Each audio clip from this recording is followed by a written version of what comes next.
It's the simplicity of natural fermentation, and also, as you said, the honesty to terroir, the individual orchard, the region, and also the cider maker. Hello, my name is Ria Wincaller, and I am the producer and cider MC of this weekly podcast, where we speak with makers, cider enthusiasts, and folks within the cider trade from around the world. Bringing us into episode 455 of Cider Chat is John Edwards. He was talking about the subtle differences that can impact the final product. And there's a little bit more on that. So you're going to have to go into the episode and hear what he's talking about there, because it's so absolutely true. You could go and have the same cider made out of the same exact apples or blend, for instance. And because of terroir and most definitely the person making the cider, the finished product will provide a very different experience from one bottle to another. In fact, this was really highlighted back in 2019 when Ross on Wye Cider and Perry Company launched the One Juice project. This is where they took juice from the same exact blend of apples and sent it out to 5 different cider makers. And that's the One Juice, right? But what happened next is, that's the real story. Each maker fermented it using their own techniques, their own timing, their own approach, no additives, no adjustments, just intuition, experience, and the conditions of their own cidery. And of course, the results? 5 completely different ciders.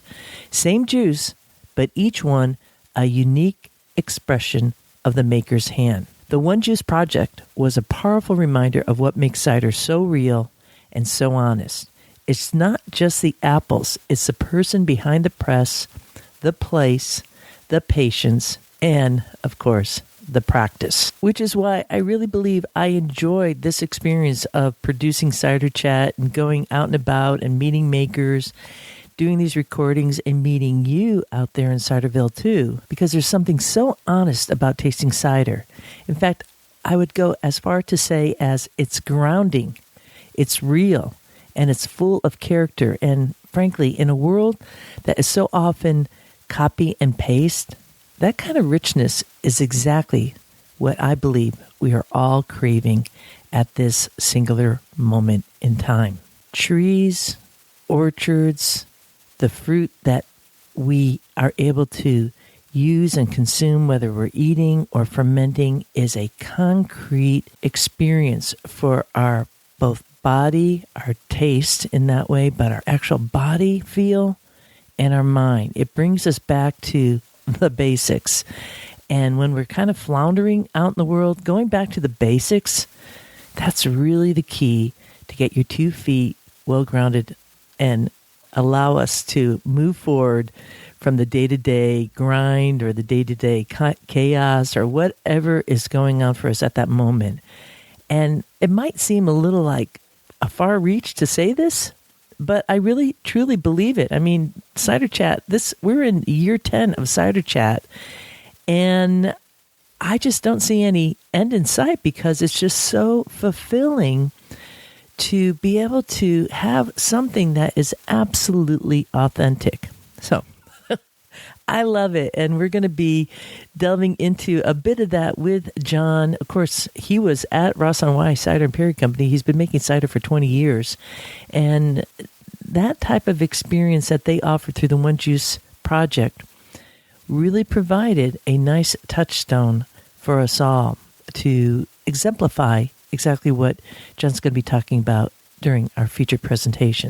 And as luck has it, I was able to go through a tasting of that One Juice project. It happened during the summer of 2021, and it took place at Big Hill Cider Works, which is based in Gardner's, Pennsylvania. It's a region of Pennsylvania called Adams County, and it's a premier apple growing region for the state of Pennsylvania. And there I met up with Ben and Troy of Big Hill, and camping that night was a small group of us, and most significantly was Erica Jeter, who is known as like the happy camper. She goes around in her little Element, which is a Honda Element camper, and she makes cider at home, and she uses the brand label for her home cider maker, Happy Camper. Really sweet person.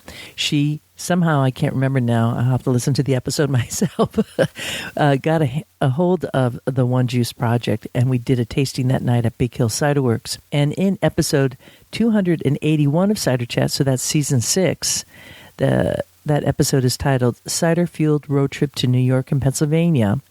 If you go to minute 44 of that episode, you will hear Erica reading through the labels on each of the bottles, and it was really fun and actually quite hilarious. I really recommend checking out that episode. That entire Cider Field road trip was a tour through New York and Pennsylvania. I was at Hudson Valley Farmhouse Cider. There's a piece with Elizabeth Ryan. Also met up with Fabio at Westwind Orchards in New York State. That was on the way back. Going down, I stopped at Space Time Meat and Cider Works, met up with Dan, headed over to Taddy Bogle Cider Works, had an episode with Kurt Henry there. Of course, Big Hill Cider Works, also Plowman Cider Works. I spoke to Ben's father and Ben himself at Plowman Cider.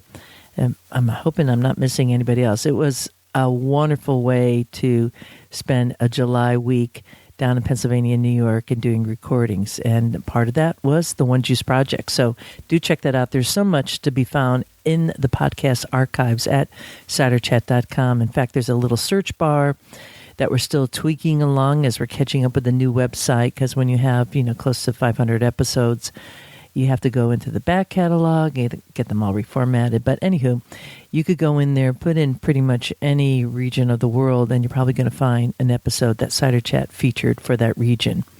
And if you don't find it now, you probably will in the future. So there's hope. There's always hope out there in Ciderville. Yeah, cool stuff to be had everywhere. And the fact that we have these little experiments to really showcase how the juice can evolve dependent upon the terroir, cidery itself, and of course the cider maker is what it's all about. I have a little wee bit of news from out and about in Ciderville, and then we'll be going to our featured presentation. As is usual for all Totally Cider tours that Cider Chat leads, emails go out to all the guests on the tour, kind of getting us prepped up and engaged and thinking ahead. So once we land, we could kind of hit the ground running, so to speak. And as I was preparing the last email that just went out this past week, I was counting the months, and we're only 3 months away from that cider tour, which is just outstanding. It's going to be so much fun. And John Edwards is going to be one of those folks on site at the Ross Cider Fest that we will be attending. Also, the last 2 episodes were with Tom Oliver. We're going to be having lunch with Tom Oliver. We had Roger Wilkins, the Cider King. We're going to be going to his farm. And we'll also be stopping at Wilding Cider and going to the Shepton Mallet Mill, also known now as Showering's Mill. There's a huge legacy there.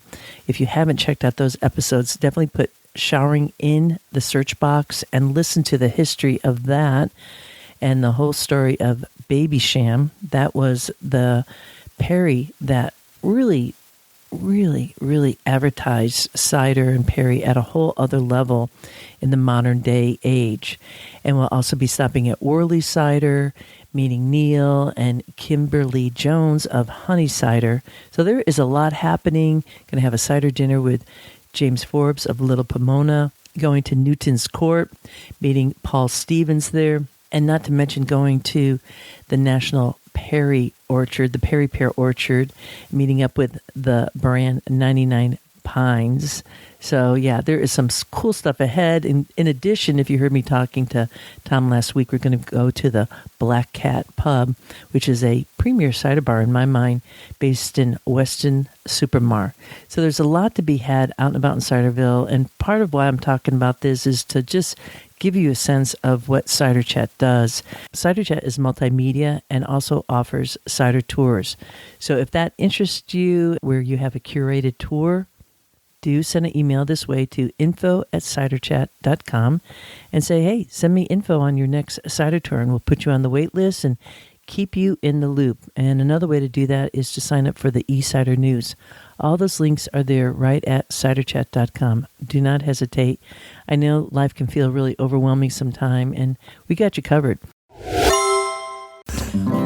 Walking through the orchards. Up next is our featured presentation with John Edwards. This was a sit-down conversation with John.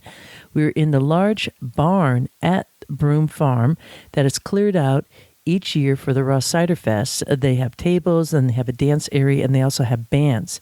And on one side of the wall are all these giant barrels that you get to kind of walk up and get a serving there. And of course, in the other barn are all these makers and another bar, and there's picnic tables outside and food happening and lots of walking in the orchard. Oh, such a wonderful time. Can't wait to see that all once again in August. But this is going to have to suffice for now, making this a very fine time to grab a glass and join this chat with John Edwards, the cider maker at Ross on Wye Cider and Perry Company, and his own special in-house label, Fly Be Night Cider. Well, sitting here at the Ross Cider production facility, I don't know, what do you call this little room here, John? At this time of year, it's a warehouse, so it's full of bottled stock, kegs, and the big Arlington bins for the draft. But it's a flexible space, so obviously this becomes the main festival venue. Yeah, so you can call it a cider barn, and then you can call the other one where the pressing kit is a pressing barn, if you like. That makes perfect sense.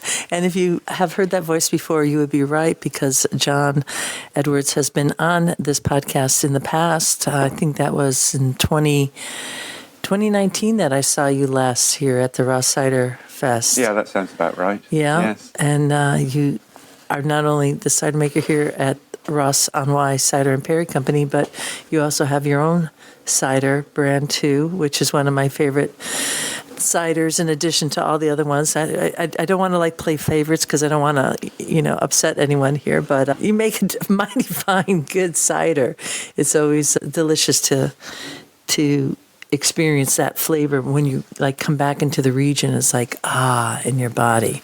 So yeah. Yes, I don't make a great deal of my own these days, but yeah, Fly Be Night Cider probably 3 barrels a year, I should think, if we're lucky, which is largely for personal consumption and sharing with friends as it goes. But yeah, the main thing for me with mine is that I've got the right varieties available to be able to co-ferment. Normally 2 varieties to a blend. This year, if there's enough sweet copping, this should be a Dabinet sweet copping year. Last year was a major browns year for the bitter sweets. And if I can, a barrel of Somerset Red Streak and Foxwhelp blend. But this year, the Foxwhelps we won't be doing that this year. No. Too few. They're on their off year. And we had quite a lot of scab. So we made 2 barrels for the company, and the apples were absolutely tiny. The size of marbles. The size of marbles? Yes, a lot of them were. They're absolutely minute. The harvester will pick them up, but you get quite a few just fall through the tray before they get into the mill. Wow. Size of marbles. That's like what we would call a crab apple. Yeah. You'd be hard pushed to tell the difference visually from some of the crab varieties. That is an off year. Well, let's catch up, listeners out there in Ciderville, a little bit about what you've been doing in between. Obviously, 2019, then 2020 happened, and we all kind of went into this amazing period of life that we all shared universally around the world. You look like you have survived well from that, I'm happy to say. You look well. If you don't know John, if you haven't seen photos of him, as I was walking up the pathway towards the cider barn and the pressing room, I saw this chap standing there with some really nice long dreads hanging down past your knees, it looks like now.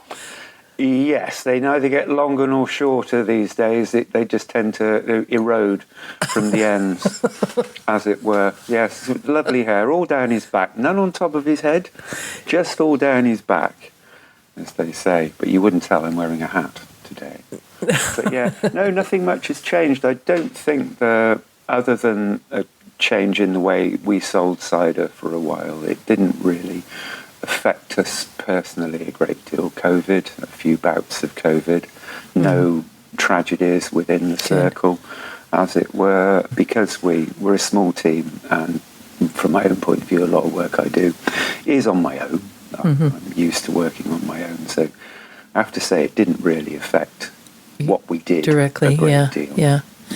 Yeah, you didn't have like shutter in place like most folks where you're shuttered in place and you can't leave your building. Here you have the orchard to walk about and keep on working, right? And the demand for cider. How was it during that period of time? It was really just a change in, I suppose, the size of vessel we were selling. So obviously draft sales dropped off, but bottled sales, particularly the 75 CLs, picked up over that period. You know, so we did quite a bit more mail order, and also got into the old, you can come and collect it from the shop. Almost like a click and collect. So other than the periods of harsh lockdown are probably less applicable in a rural situation. John, let's talk a little bit about the orchard too, because I know there was some fire blight here, and the peri-pear trees got hit a bit, on that little corner edge there. Is that something that you're involved in, or? Yes, we're all involved to a greater or lesser extent, depending on what needs doing to the trees. So if we can spot it and prune it out, then yes, I can get to it early.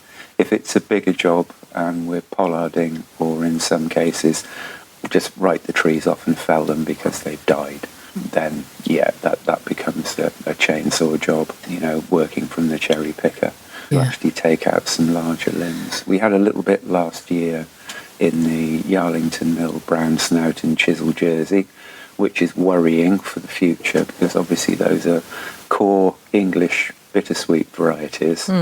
But I managed, by the looks of them this year, to cut it all out and get it straight onto the bonfire. It would have been July last year, July 2023. That was took that out in the summer, and that appears to have been successful. And that's really downhill from most of the orchard itself. These are in the newly grafted trees. This is what I think Albert's now calling the 2040 project. So that's the 2040 project. Top working. I like that project name more than any other 20-something projects out there, for sure. It's realistic. We're seeing some, reasonable, usable quantities of fruit off some of the stuff that we've grafted for 2019 onwards. So I think we've harvested some Kingston Black from trees that were grafted in 2019, just in the last couple of days. Nice. So that's going to be the next thing that we're pressing. Yeah. But effectively what we're doing is changing a 2,400 tree block of Harry Masters Jersey into a whole range of different varieties. So some of which will give us more traditional cider varieties, like Yarlington Mill, Kingston Black, all the classics, plus some more unusual varieties, and some which have been rediscovered. So we've got some French varieties, both from the Basque region and from northern France. Are those the rediscovered ones that you're talking about? No, the one that springs to mind is one, I believe, from Devon, Golden Ball, which we managed to get some wood for, which was deemed extinct, but obviously isn't. And there's a right mix of stuff. There's some wildings in there, some stuff that, science that we've found or been given, which look promising, and also some more sort of dessert kind of dual-purpose varieties. Adam's Pomay, Lambrook Pippin, and a few odd varieties which will make lighter, paler ciders. So that gives us more options style-wise. To blend in with the more... We can blend them in. We've had some success with presenting them as single varieties. Interesting. Okay. So, and I mean, even some of the older varieties like Cider Lady's Finger, we've grafted. Cider Lady's Finger. Yeah, refers to the shape of the apple, so that would be a slightly more elongated shape. Right. And this is the cider version. And now that... What is that, like a little stubby? Or what? No? No, they're kind of more like a verging towards a plum tomato kind of shape. Okay, yeah. But yeah, we've had enough from the grafted wood and also from another maker to try a barrel of that last year, and that makes a nice light, bitter sharp cider. Bitter sharp, yeah. Which is interesting. Another local one we've grafted at the same time is Eggleton Steyr, which is another Herefordshire variety. And that'll be interesting. Yeah. So we've got a few Steyrs out there. There's Red Steyr, Wild Steyr, or Steyr Wilding. Some of these old varieties are surprisingly heavy croppers, to the point with the Steyrs where they've been breaking branches. They'd be spur-bearing varieties. I see. Yeah. Yeah. I think what's so unique about the cider making here is that ability to do single varietal ciders at the breadth of single varietal ciders. That is really, I don't know anywhere else in the world that's doing as many single varietal ciders. So why do you think that is? Right. It's interesting, but I think that was driven by the tutored tastings which we were doing, I suppose, 15 years ago, perhaps a little longer. So that's back when we had the old cider cellar. People were interested in talks and tastings, and so the way Mike Johnson would build a tutored tasting, you'd start people off, you'd give them a bitter sweet, you'd give them a bitter sharp, you'd give them a sharp. They'll taste each one individually, save a bit aside into a half-pint glass, and when you get to the end of the session, you'd have a blend. So it was really a way of experiencing the different flavours and illustrating to people how we would put together a balanced cider. So there was that. And also campaign for real ale. So we were selling a lot of draft cider into camera festivals all over the country at that time. And they like something that they can write in their book and put a tick against. So if they tried they've tried a Dabinet from Ross on Wye, they've tried a Dabinet from Tom Oliver, they've tried a Dabinet from, Matt Town or John Tizer, some of the other old makers in the area. Yeah, so it made it easy for people to categorise and get involved in a sense. Yeah, and develop your palate for that particular apple, which is just invaluable for tasting in general. Yeah. Yeah, that's what I've always recommended to people starting out making cider, which is what I did, is just take 25 litres of each variety and ferment them on their own in a jerry can so that you can get used to what each one has to offer, become familiar with the flavour profile. And then blend if you want to or not. Then how you put them together if you want to. Yeah, exactly. Right. Yeah. And on top of that, it's not only that you're doing the single varietal, but it's also natural ferment. You're not adding a cultured yeast. They're directed natural fermentation. Yeah. So that's even more so telling you exactly what it's like here on this very specific spot. And you're not masking anything with the yeast, which is just, way to go. You can't get much more direct apple to ferment taste than that. Yeah, it's the simplicity of natural fermentation, and also, as you said, the honesty to terroir, the individual orchard, the region, and also the cider maker. I mean, you'll notice we can use the same apples as another local cider maker, but our flavour profiles are going to be subtly different to theirs because the range of dominant microorganisms is going to be different from one maker to another. Yeah. I love that aspect in and of itself. The terroir is so critical, and you certainly see that, like a Dabinet in the U.S. versus a Dabinet here on this farm is just 100% different, and that's lovely. I mean, that's what we seek out when we're kind of traveling about to the different makers, is to do that comparison. And not necessarily to compare it to judge, but to say, isn't this like beautiful here? And isn't that beautiful there? And it just elevates, I think, the whole cider connoisseur in that way, if you will. Yeah, definitely. I mean, you also got to bear in mind it's not just the ground, but the aspect and the age of the trees will have quite an influence on the flavour. Can you say a little bit more about that? Because that's a topic that we do touch upon a bit about the age of the tree. And so do you see like an ideal age of a tree? Is there an ideal age? Some folks only want to work with 100-year-old trees, which is rather bougie because not everybody has that. It's quite rare for them to last that long for most apple varieties, to be honest. Yeah. Pear trees, no, but yeah, apple. Yeah. Yeah. I mean, a 50, 60-year-old tree would be regarded as a pretty old tree. Yeah. But I mean, to illustrate that, I think what we're doing with the Kingston Black, which we're probably pressing tomorrow, we have some from some well-established trees, which are going to be, I think, about 30 years old in the front orchard. We've got some from the newly grafted trees in the old Harry Masters plot. Okay, yeah. And then we've got a third batch, which are, the age is somewhere in between the two. I think they're a little bit younger. They're probably 25 maybe. Yeah, a little bit younger than the ones in the front orchard. But they're at the other end of the farm. So the aspect is quite different. I was going to say, there'll be a lot more sunlight at the far end. The front bank here, the oldest trees, tends to be a little bit darker. What direction is that we're... Ooh, where are we now? Would that be the east? East. Oh, okay. North. It's pretty much north, yeah. North. So, yeah, they're not getting as much sunlight, but they're older trees, so they have vitality there for sure. Yeah. Yeah, that alone is, like, exciting, isn't it? You take, I always like to crunch into an apple instead of just opening it up. And what would be, like, a subtle difference that you might notice between those two plots? I think based on what we've come across in the past, I would expect perhaps a little bit more subtlety and depth of flavour from apples from an older tree.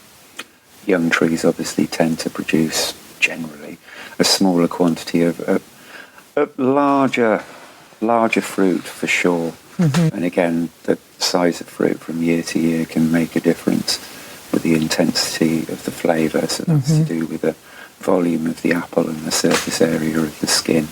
So, a smaller apple is going to have a larger surface area of skin, effectively in relation to the quantity of flesh. So the flavours can be more concentrated, particularly with a dark apple like Kingston Black. You're going to be getting a significant influence from the tannins in the skin as well as in the fruit. Yeah, that's a great way to explain that. Thank you for that.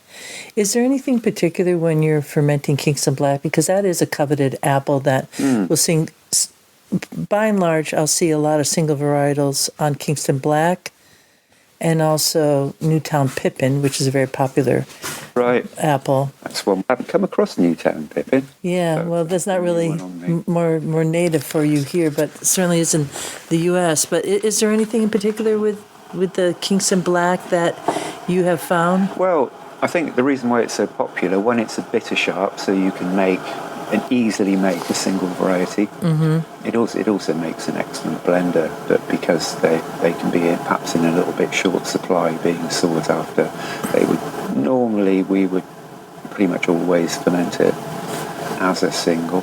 As a single, yeah. Yeah. Nothing in particular. Just kind of let it go, let it from... Oh, God, yes. Yeah, absolutely. Yeah. You know, because in the world of cider, there's those who approach it as you said, oh, God, yes, which I kind of love to hear. Don't overthink it. And then those who do overthink it, and maybe I shouldn't say as overthinking, but are looking at the acid and all the different, elements to it. But is that anything that you really pay attention to in your cider making? Or it's just kind of like a known knowledge for you? Because how long have you been making cider here? Oh, over 20 years. Yeah, over 20 years. So you kind of just know the vibe. You know your kitchen. Yeah. I mean, from a pH point of view of the juice, all of the apples I'm familiar with, I would know where to place them in that scale of sweet, bittersweet, sharp, bitter, sharp. Do you test that at all? I've actually started testing pH again this year, just for curiosity's sake, because we've got some more varieties coming through from the newly grafted trees and from elsewhere, which we're unfamiliar with. So it's nice to know what sort of pocket they slip into. Mm-hmm. And I did end up with I got some pH strips last season because we've got a stainless steel tank now, which obviously requires sterilising with Steriklens with caustic and peracetic and so on.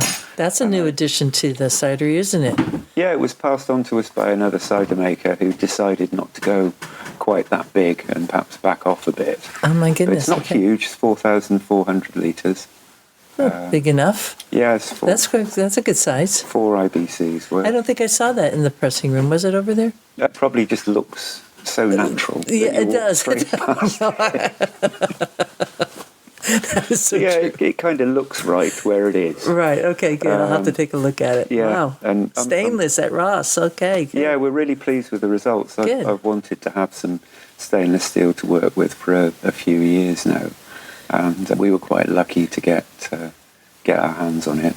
You know, that was Pat from Jolter Cider, who I think picked up a bigger tank, being optimistic during COVID, and then decided perhaps he wasn't going to use it. Maybe it wasn't the right time. Yeah, everything in good time. I mean, there's definitely some changes here that I'm seeing. So let's we talked about that a little bit earlier when I saw you, but let's kind of bring listeners up to date a little bit on that, because you have changed. You now have a belt press up there. And then how's that working for you?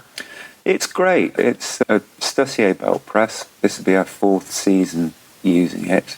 All of my reservations have been laid to rest, really. It's actually, I thought, what if we want to do a really small batch and it's a big machine? Right, well, that's quite simple. You just take the outlet pipe off the juice collection tank underneath the machine and put a jerry can and a funnel under it. It's in fact easier to make small quantities. You've only got a few sacks of apples. It's much easier than the hydro presses were, because they would be, minimum fill by weight is 120 kilos almost for those. You're tied in. Yes, yielding about 60 litres of juice. Yeah. Whereas this, I was quite surprised how flexible it is. What do you see about with the pressing? Because there is some purists out there will say, well, the rack and cloth gives it a certain kind of medium press. It's not like grating the fruit or anything. Do you buy into any of that, or is you pressing apples? You press apples at different levels. How do you dial that in? Interesting. Yeah, I think the extraction rate on a rack and cloth press is not dissimilar to the belt press. The belt press does have a good extraction rate. 85%? Nothing like. No, I would have thought like a maximum, probably 60. 60, okay. Roughly speaking. Maybe a little bit more, a little bit less. It depends on the apple. Okay. Hydro presses would be less than 50. So the only advantage of that is wasteful for one thing, but you'll get a lot less solids in the juice. So the only difference I've noticed with the belt press is that when I come to rack it, there is more sediment. It's that simple. Yeah. There's a few ways around that. You could... There is or there isn't, Marcia? You could settle it overnight into a settling tank and then rack it the following morning into your fermentation vessel. You could leave some behind like that. Right. Or you could just resign yourself to having to have a bit more cider available to top up with when you come to rack them. That's right, yeah. So pluses and minuses to everything. Exactly. Yeah. Any other new equipment on site here that you've been enjoying? It really is just the press at the moment. We're looking at upgrading the washing and sorting over the next couple of years. So there's plans to put a lean-to extension onto the current pressing barn, and then we'll have a dedicated pressing area. And that will probably go hand in hand with upgrading our mill, because the one we're using at the moment doesn't quite match the belt press. The mill's running on 10 and the belt press is running on 3. It's barely ticking over. I see. So it's a nice slow pressing operation at the moment, but obviously as an industrial machine it has the potential to run a lot faster than it is now. And obviously, of course, you can change the belt pressure so you can have more or less pressure applied to the pulp as it goes through. Might slack it off a bit for pears, but not much. Do you add anything in to the mix when you're pressing pears because they're a little bit persnickety? Do you have to, or no? No, we just make our best effort to make sure that as many of them as possible are at, as close to the ideal level of ripeness as possible. Yeah. Effectively. So in any given load, they're always going to be some which are overripe and some which are under. So it works out in the end. Yeah, fingers crossed. You might get a few that will refuse to clear. The way around that, other makers, I believe, might use a pectic enzyme or something similar. But you don't use that. You don't use anything at all. No, it's just press the pears and ferment. Yeah, exactly. Mm-hmm. Any sulfites being added to any of your products? Yeah, we use Dr. Andrew Lee's formula and sulfite at point of pressing according to pH. Yeah. Quite often I will leave them, for instance, what we pressed on Friday, I'm planning to add the sulfite to those today. Okay. So, if it's been warm enough, they may just have already started a little bit of fermentation before we put it in. I see, okay. And I mean, we've tried several different approaches to that. You can put it in as soon as you press the juice. Some people have put it in the bottom of the container and pour the juice onto it. So we've tried. But that would kill the yeast, any kind of wild yeast. Yeah. I mean, we're just. I'll gently introduce it in solution to the top of the container once it's full. That's the way I've always done it. And that seems to be quite effective as it goes. Yeah. Or again, I mean, we have tried keep the dosage the same, but put 50% in at point of pressing, and then the other half in 3 weeks later. We've tried. Well, why 3 weeks later? Why a timeline? You've had a vigorous ferment. Good enough figure to pick. Okay. You'll probably find a lot of the foam will be dying down by that point. Okay. That didn't make any perceivable difference, really, to be honest. Yeah. Also, we do dabble with zero sulfite, i.e. pure natural fermentation, rather than directed natural. The difference with that, I mean, as long as they're processed and consumed, earlier, more quickly, as it were, they tend not to keep as well. You'll also find the colour will be different. So you'll probably get, with total zero sulfite, you'll get darker, richer colours than you will do with a sulfite. Right. But other than that, we don't use sulfite at any other point in the process. It's purely as an aid, as a mild biocide for the fermentation. Right. Well, you are shipping your cider, right? It's going out and kind of traveling about. So the stability of the cider is a factor there. Anything that you're concerned about in shipping it and sending it along to folks there? Because at that point, it has to be shelf stable. Yeah. Well, we don't sell as much straight still draft as we used to, although 90% of our products are dry. So all of our bottle conditioned and keg conditioned ciders, they're all packaged by us here on the farm. The slightly more commercial products will have Bird Barker gets contract bottled. That's basically triple filtered, pasteurized, carbonated, back sweetened, etc. Yeah. And it's the same. And a delightful cider. Thank you. Yeah. A delightful cider. It should still be about 90% juice, even with all the messing about. Yeah. I had it last night, and I was like, wow. I felt like I was home when I was sipping it. Thank you. It really was like, when you drink a cider and just makes your whole body feel relaxed and conjures up memories of the last time I was here. And because I'm staying here, I'm smelling the land, I'm smelling, I'm feeling the people into it. So well done for something that you're fussing about with, but doesn't feel fussy in the glass. Yeah, I think it really is just a more modern commercial way of presenting the same product effectively. And again, because it'll be sweetened, it's normally probably ends up between 1,007 and 1,009 maximum, depending on the fruit that goes in. So it's certainly not overly sweet, it were. Yeah. But that can be more appealing to your average pub customer. It'd be perfect if I could find that in a pub.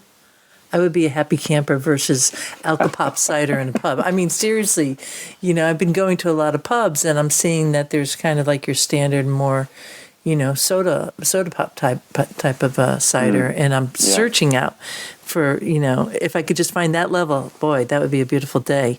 I'm wondering, when you before you do the pressing, is there any sweating of the apples? You certainly don't do that for the pears, I imagine. No. But no, the pears have to go when they got to go. But how about the apples themselves? Well, ideally, we'd like to leave them on the ground under the tree until they are ready to press, and we'll harvest them at that point. And go right to the press. And go straight to the right. press. So there's your sweating right there. Yeah. Exactly. Yeah, allowing it to ripen. Them to ripen off naturally on the grass. Mm-hmm. Well done. I'd like to switch gears and just talk a little bit about your cider, okay? And the name of the brand is Fly by Night. Yeah. And John has been on the podcast before, and I have spoken about the label, which says 0% shit on it, which is one of my favorite things. Is it still saying that? No, I liked it too, but I had to get rid of it because people were getting confused and they thought it was a 0% alcohol drink. Oh, no. No. So don't tell me that's true. They don't pay too much attention to small print, do they? So, I do. I actually just used that just for that 1 year, I think. Oh my goodness. Okay. I feel so privileged that I got to do that, because I was like 0% shit. I love that. I mean, it feels the things like you write when you're drunk, isn't it? some of the best things we write when we're always prepare your promotional material after a couple of bottles of cider. Exactly. Hey, some of the best writers, have done that. Anywho, so what do you got on the labels now? What are you doing there? Because you had like the skull. Yeah, that was the original label. Okay. So yeah, it's as much anything. It's for my own personal enjoyment. Exactly. It's a little bit of a vanity project, but I know I do a different label and a different logo every year. Okay. So going backwards towards 2019, I think this year was Space Goat. Last year was Cat Face. Cat's face. The year before that was Cheeky Weasel, and the one before that was Mr. Lizard. So that takes us back over the last 4 years. All right. What might we be looking forward to at the next Ross Cider Fest of 2025? That's difficult. I don't know. Maybe I'll stop making cider to sell and just switch to merchandise. I bet that's quite popular. You mean the T-shirts? Yeah, you still have some of those T-shirts? It'd be less hassle for me as well. Well, sure. You don't have to be pouring out any samples or anything. You want some merch? Here you go. Yeah, I'll just sit there.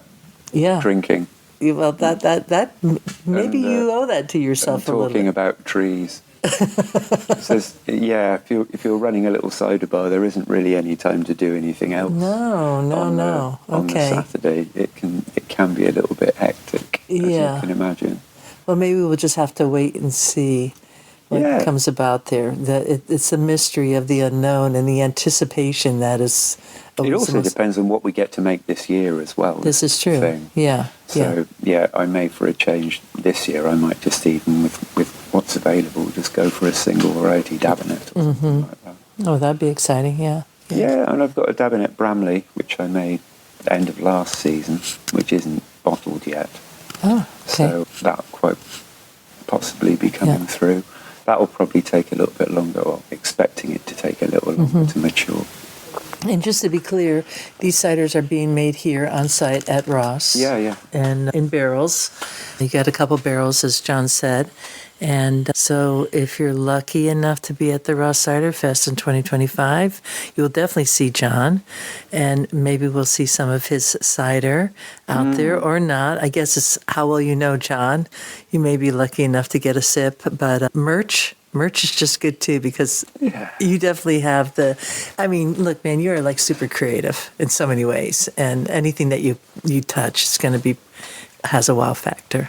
Bless you. Yeah, the only reason it might make me sell cider next year. Okay. I've still got in the cellar at home a barrel of 2014 Foxwhelp, which hasn't been touched. Whoa. And I was considering bottle conditioning that for this year. Wow. So Oh, I might try and get round to that one, and we'll see what that's like. Okay. I checked it 2 years ago, and it was still fine.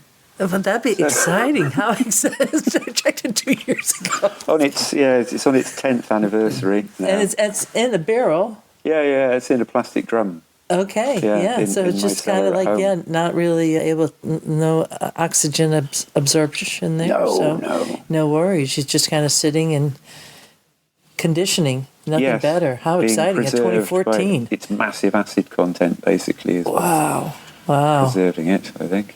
And would that go through malolactic in that drum? They might do. Sometimes the pH is perhaps a little bit acidic to easily take a malolactic fermentation. The Foxwell's pretty high. Yeah, it doesn't like strongly acidic. But I mean, 2014, that's like 10 years later, so how exciting. Yeah. Yeah, I really must go down and see what that's like. Oh, good. I'm glad we're talking about this to see what you might have, because I'm planning on being here. So, yeah, well, we'll see and keep in touch with that. Yeah. John, can you say your full name for me again? Because you have a beautiful name. And have I? No, John Michael Leslie Edwards. John Edwards is a really common name in the UK. Yeah. I can only think of there's an American politician called John Edwards. I'm sure someone. He attempted to run for president, but when it was kind of being known that he was paying like $400 for a haircut, that kind of like set him aside. And you should have given him some advice. Don't get your haircut. Just grow dreads. Maybe nowadays, I hope, America's like a little bit more open to that, not so into our vanity of what one should look like, but what one is authentically to be. But he didn't do so well. No, I gathered. In the end, yeah. John, as always, this is an absolute delight to see you. Likewise. And to sit down and talk to you. And I just can't wait until the next time. Well, Ria, thanks for taking the time to talk. It's been lovely. Absolutely. Thank you, buddy.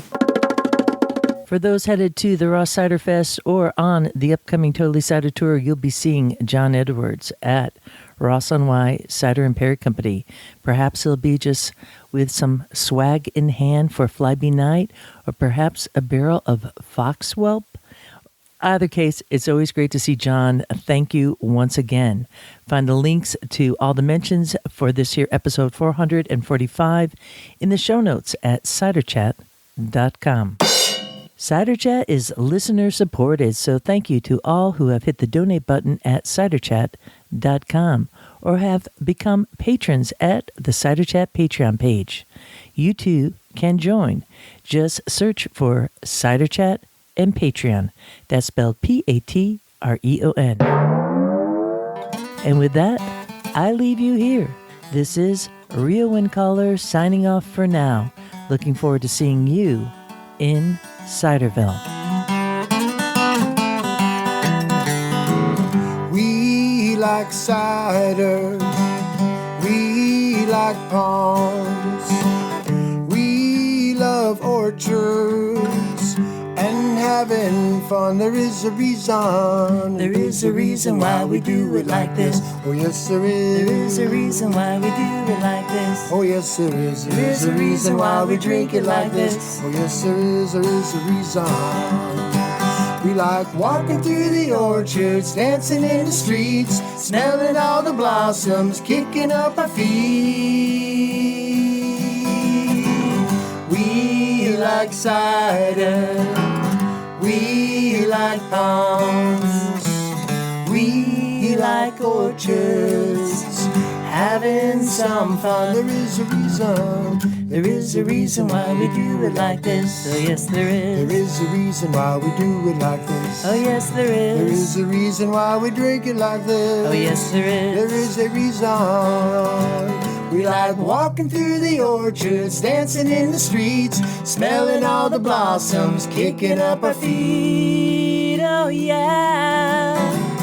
We like cider. Oh yes we do. We like ponds. Oh yes we do. We love orchards having some fun. There is a reason why we do it like this. Ba-da-da-dum. There's a reason why we do it like this. Ba-da-da-dum. There is a reason why we drink it like this. Ba-da-da-dum.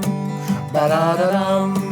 We like walking down the orchards, dancing in the streets, smelling all the blossoms, kicking up our feet. Oh yeah. We like cider. Ba-da-da-dum. We like palms. Oh yes, we do. We like orchards, having some fun.